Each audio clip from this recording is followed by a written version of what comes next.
What's up, everybody? Today we are talking about the bit Josh Heupel's comments on expanding the 20 to 24 teams for the playoffs, his hopes on that. Um, and then, we're also going to be going through how that kind of affects coaches' timelines and ranking some coaches on how they will be on the hot seat this upcoming season. All that in this episode of Frickin Frackin Sports. Before I get started, though, I ask that you guys subscribe to the channel. I don't have Bryson to say end or record, so haha, got you, Bryson. Also, I can't yell at Campbell to get me a Dr. Pepper because sorry, unsponsored sports drink to get me an unsponsored sports drink because Bryson isn't here for him to get the unsponsored sports drink brought in for him. So, all of that being said, let's get this podcast started. So here's the thing. Josh Heupel said, sorry, my Siri just activated in that, and that was really weird.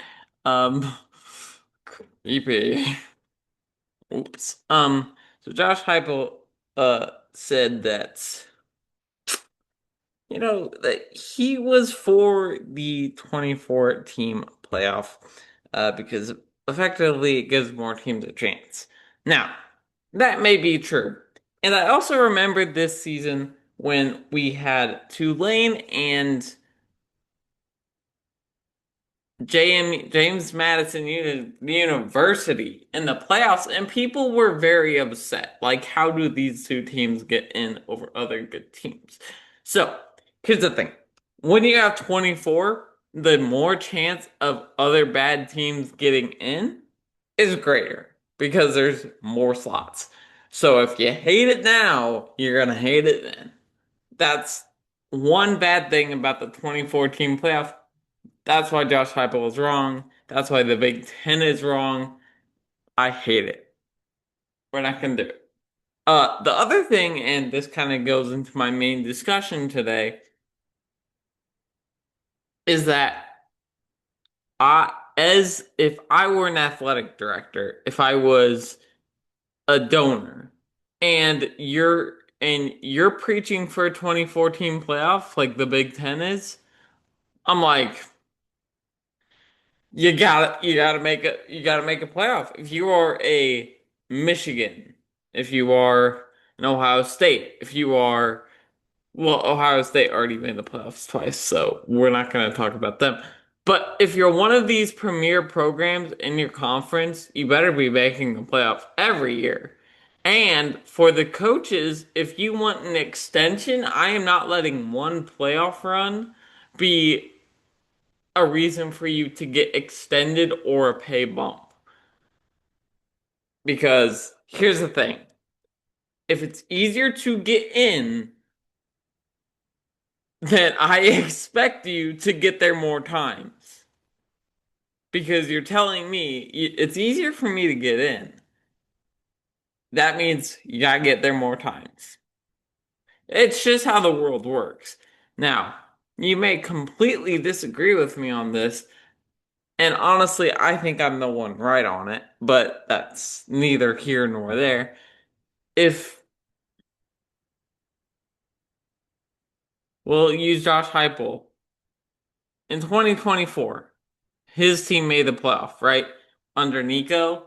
And then they stepped back because of the kind of drama. Well, Tennessee is a premier program. So it's like if it was 24 teams, that team should have been good enough to make the playoffs. So if they did not, I'd be like, hey, Josh, your timeline is ticking down.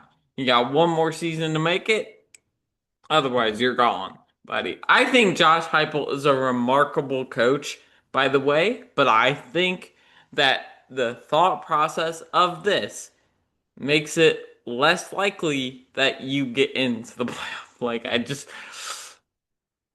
Like, the expectation is a lot higher. And then uh, expanding on that for a team like Texas or a team that like is one of these high loaders every single year. Texas, Ohio State. I'm expecting you to make it further in the playoffs every single year. You're not just making the playoffs, you have to win several playoff games. That is the expectation. I understand making the play. So Sark, he didn't make the playoffs, right? He would have made it 2014, but then I would have been like, you have to win several playoff games. Now they have in the past, right?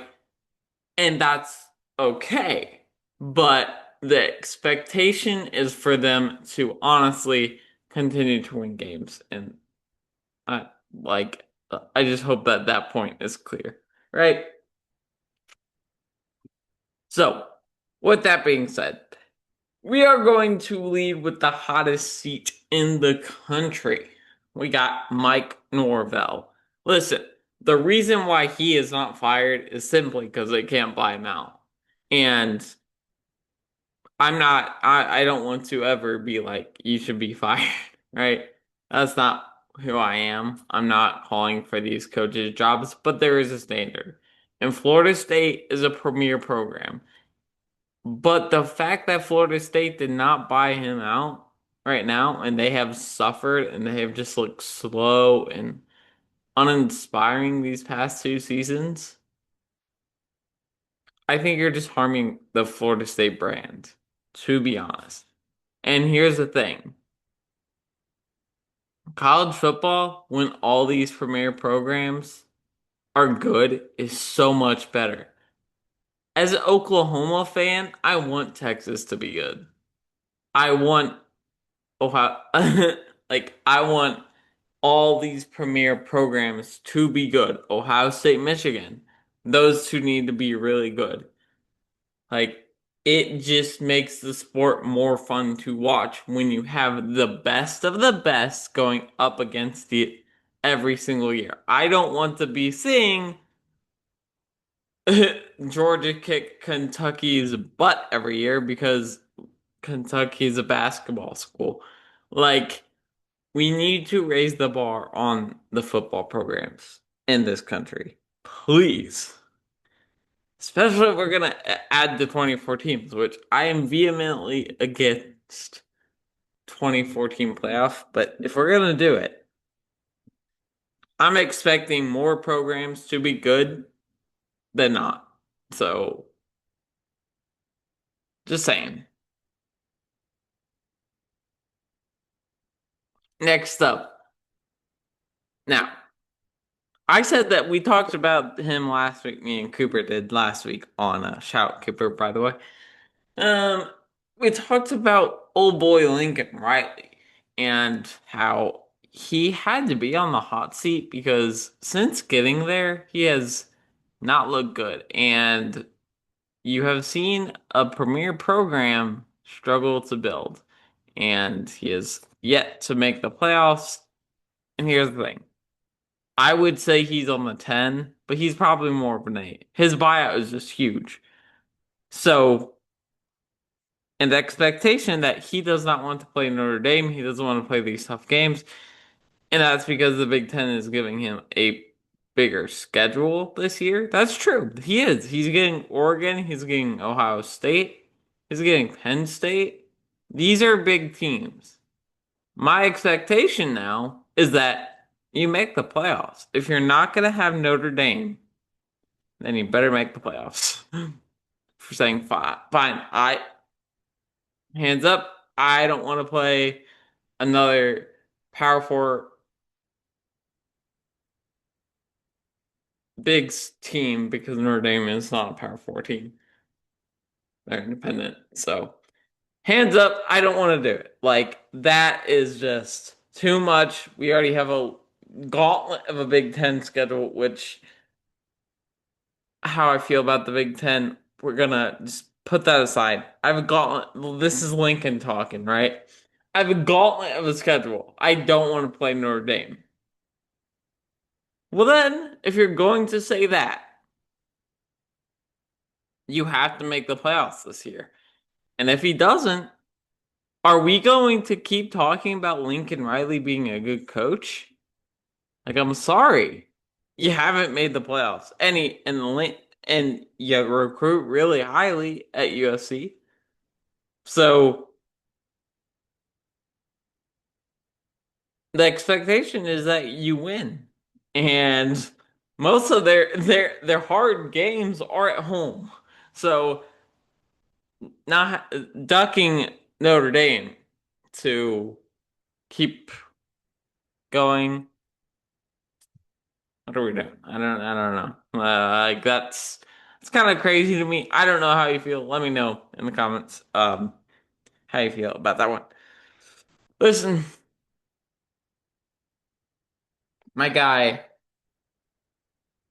Luke Fickell is probably gone. I just Wisconsin's kind of stuck in the gutter. Like I don't know. It's not good. Not good. They just can't buy him out. So again, it's the same thing with Mike Norvell. But I would say he's probably on the hot seat as well. And again, another Big Ten team like where I wish these teams were good. Wisconsin, Iowa, Michigan State. Where these being the tier two team in the Big Ten, where I have said that the SEC, yes, you're Georgia, you're Alabama. They are not Ohio State level right now. They are not Indiana level of a program in terms of how good that team was, right? But they're still a great team. And the rest of the SEC is compacted like this. So Georgia's still the top, and everyone else is just compacted right there and it's all together. Whereas in the Big Ten, it's Indiana, Ohio State, Oregon, down a whole lot. Your other kind of little Michigan, they're kind of mediocre. Your Michigan, your Iowa, and then it's a whole lot like then you get to your Rutgers and Northwestern. We need more of that compression in the Big Ten to be good teams. And that has always been my gripe back the Big Ten. Um, and so here's what I have to say. I don't even remember why I went off on that tangent, to be honest, and this is why sometimes I wish I had a co-host. And so, Bryson, it is your fault that you're not here. Like, come on, what are we doing? I blame this on him. Um, Moving on to the next head coach, Shane Beamer. Now, producer Gary rolled a clip when I snapped, by the way, don't do now. When he said this about making the playoffs next year. I do know next year at this time, we're going to be sitting here next year on this Tuesday night watching the playoff rankings to see where we are in the rankings show. And we're going to be firmly in the mix for a college football playoff berth next year at this time. Great.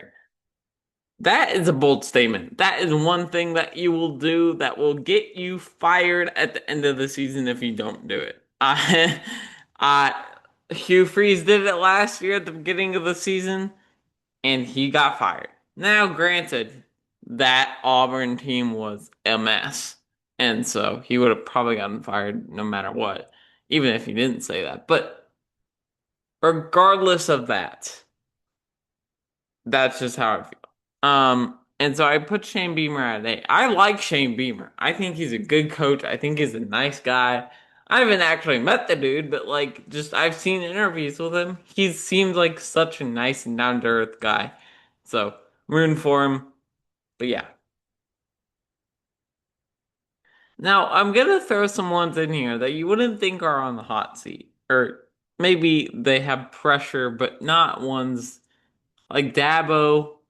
He has pressure, but he's not on the hot seat. He will not lose his job, but he has pressure because his legacy is cemented. He beat Alabama. He beat Nick Saban twice when Saban was at his peak in the national championship. So he is cemented, but he has pressure to win and to adapt. That is. Dabo's pressure. So on a hot seat scale, he's at like a 4, right? Like he's safe. And they're not touching him. He's been there forever. So, um, and I would say the same about Kirby. Like again, he has pressure to win, but he's not. He's won the SEC like every past 2 years. He's dominated the SEC in the 2020s. And they won 2 national championships since 2020. So I don't think he's relatively high up on there. Now, here's one that would not shock you. Bill Belichick.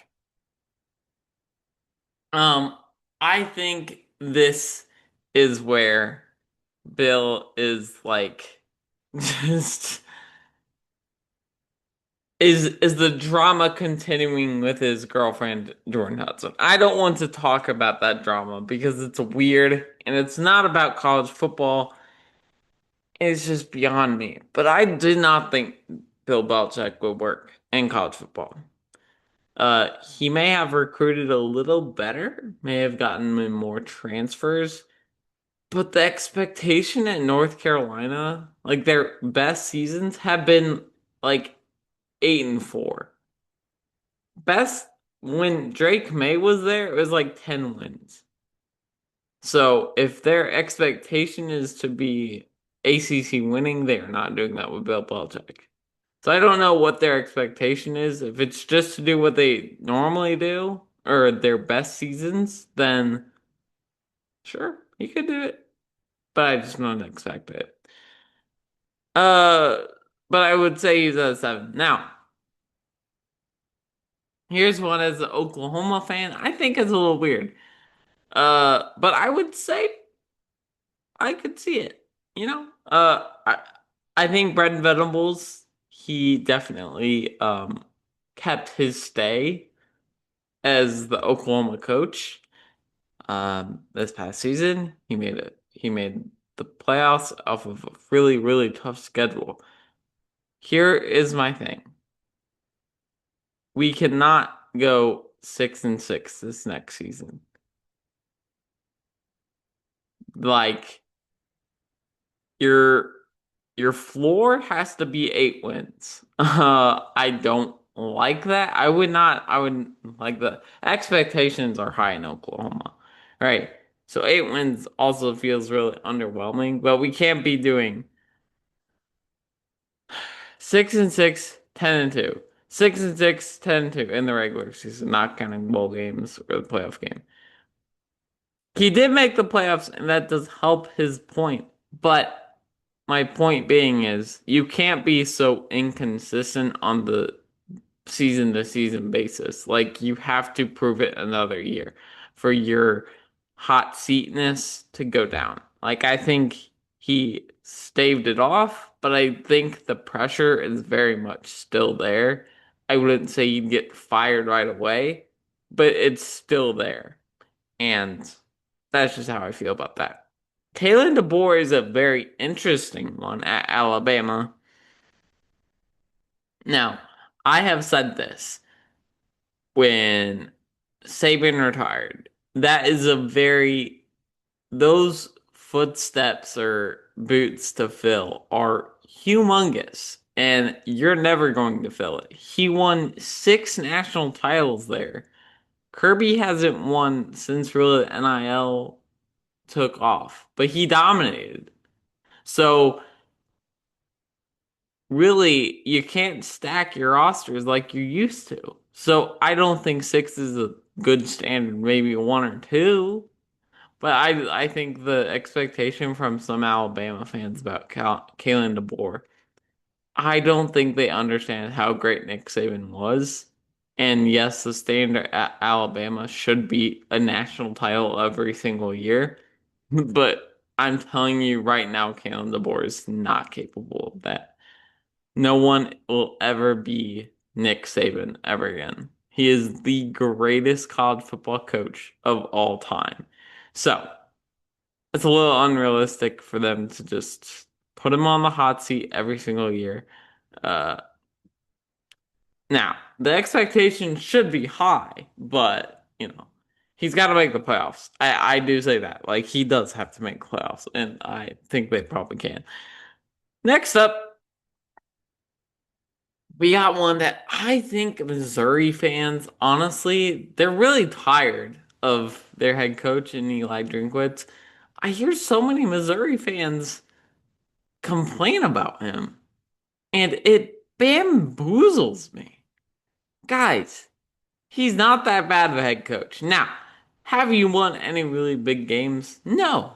But other programs, they would love to have Drinkwitz as their head coach. And these are other programs that are bigger than Mizzou.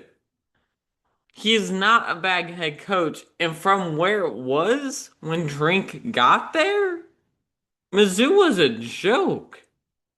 So he built it back up into being talked about nationally. And then the SEC, you're getting talked about like a SEC title contender or in that mix of being one of the topper SEC teams. Like before that, you know what some people said about Missouri? They're like, and the SEC? What? Forgettable school. Because Missouri does not belong in the Big 12, obviously. It's more Southwestern teams. It's in that middle ground. It's not necessarily Big 10. It's not as Midwestern. It's really in a weird spot. It's not Southeastern and it's not on the Athletic. It's not on the Atlantic coast. So when the Pac-12 was a thing, it's not on the Pacific coast either. So you're in that weird spot that it's kind of a forgettable spot in the region of the country. So for him to just bring this team into staying relevant through 8, 10 weeks of the season. Now, they have had easier schedules and they do need to ramp up production. But they've had some great players come out of there. Luther Burden looked great in the NFL this past season. Thicker Kicker was killing it with the Rams. Like I Drew Lock won a Super Bowl. Now he didn't. He was not the starter, but he won a Super Bowl. You guys have great backup quarterbacks. So my point being that Mizzou is a good program. But they just need a little bit of help. Like they just need to be a little more patient and just expect you're not getting anyone better than Drink. And so I just think that that's a really, really weird hatred for him. And I don't think he's a bad head coach. And now that's me also saying that as an Oklahoma fan and an A&M fan. And both of them kind of beat up on Mizzou, so I kind of like that. But regardless of that, like Drink is not a bad head coach. Now, speaking of Eli Drinkwitz, we're gonna move on to A&M. Or speaking of A&M, the Mike Elko. Now, hindsight's always 2020. You look back and you're like, oh, they had a really easy schedule. However, you have to remember in the SEC, every team does have really good prospects and players. So, did Marcel Reed fall apart at the end of the season? Yes. Did they lose to Texas? Yes. Did they look horrible against Miami? Yes, yes, yes. Am I suffering from battered Aggie syndrome? Absolutely.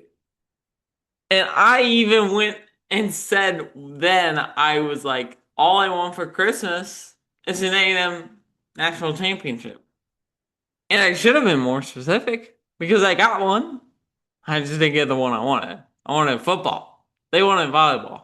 So that's on me, guys. I should have said football, right? But here's the thing. Elko is, I would think, probably one of the coldest head coaches. He has pressure to win. but I don't think they are getting anyone better. Again, he he also did just sign a really big deal, like literally as if they didn't learn anything from Jimbo Fisher. Now, Elko has a proven commodity to win on the road in the SEC, unlike Jimbo, and didn't just give it to him off the rip. So props to that for actually waiting. But my point being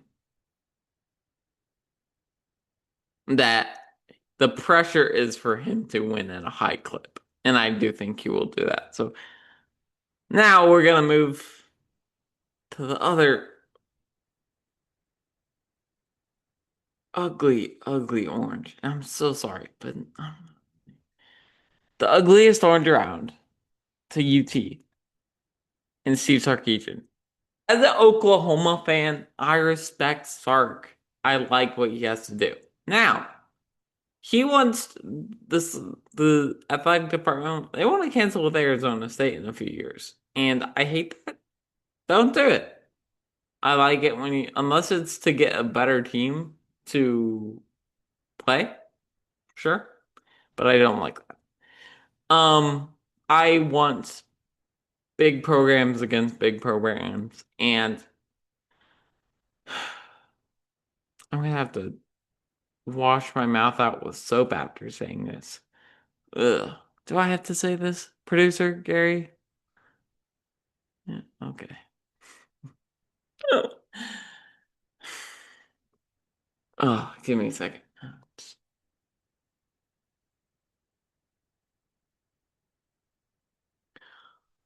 College football is better when Texas is good.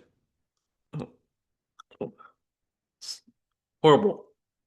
It's horrible to say that. But I think he also is at the top where he is under some pressure though. And I do think the hot seat could kind of come into play if he misses a playoff again and the amount of resources that Texas has poured into it. And they spent so much money. So much money.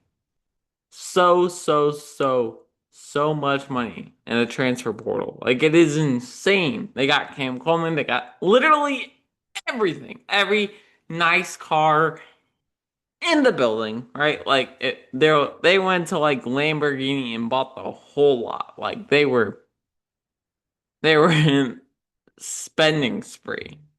So, with that being said, are they are they NCO national championship or bust? I think they are. I think they were last year. I think they were the year before that. They had two easy schedules last year, in regards to OU. Like they had Kentucky, they have Florida kind of bad. They have Vandy. Now Vandy was better than we thought. They had some really soft. They had Mississippi State. Like they could have won the national championship, especially in 2024, and that they didn't. That sucks for them. Now, do I think Sark will win one? Yes, and I hate it. I don't like it, but I think he has some pressure to win one this year, and if he doesn't, the hot seat's gonna go up a little bit, maybe just a little. Uh, they at least gotta make the game, I think. Like, do you agree? I don't know. Let me know in the comments. Anyways, that was this week's episode of Frickin Frackin Sports. I hope y'all enjoyed this one. Be sure to like, comment, subscribe. Go if you're listening on Apple Podcasts or Spotify or wherever you get your podcasts. Also follow there. Also, tell your friends about this podcast because, it doesn't hurt you, ignorance is bliss, whatever. Uh, hope y'all have a great rest of your week. See y'all Monday. Talk to you again then. God bless. Peace.